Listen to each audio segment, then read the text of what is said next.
You thought prices would go even lower.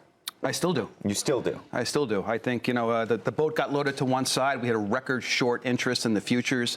Whenever that happens, even on the upside, when the longs get too loaded up on one side, it unwinds, and that's what we're going through right now. And this whole storyline about there being a coordinated production cut plan is just rubbish. So you think the price goes down to what?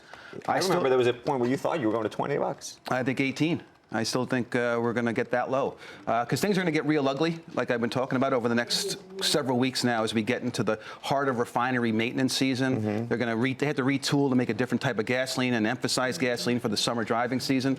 So the crude oil is backing up, as you're seeing already in the weekly reports here, and that's only going to get worse and worse till their back gets broken. Well, unless the equities decouple, that's going to be.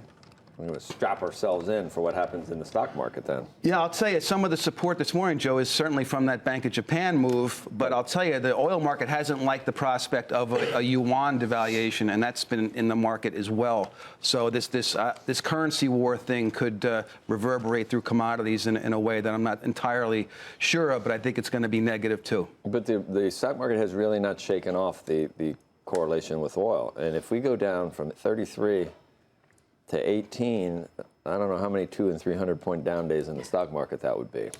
That would bring us down to... And I have to say, I don't know why there's such negativity in the stock market around this low oil price, because it's so great. I mean, I filled up my Jeep for $25 yesterday, $1.61 a gallon. To cover their losses on anything related to oil, though, right? And any of the junk, they got to get out of that. It's not systemic, though. It's just not big enough. No, even the job losses you sell stuff you can sell to pay for the stuff you're losing your ass on. Let me ask both of you guys this. Do you think that there's, or all three of you, do you think there's a situation where every time we see oil prices come down, the stocks come down? Every time oil prices go up slightly, we see stocks go up slightly. But is there a point that, that breaks off? If oil really comes back up, people are like, okay, it's bad news all the way around, and it breaks, and you don't see equities come up as a result of higher oil prices? I do, because whatever stimulus we're getting from the low oil prices and the cheap gasoline will be lost to us. So, we're going to have a bad GDP number later this morning, it looks like. Yeah. And remember back in the first Bush administration, they sent out checks for $200 to everybody? Yes. Right?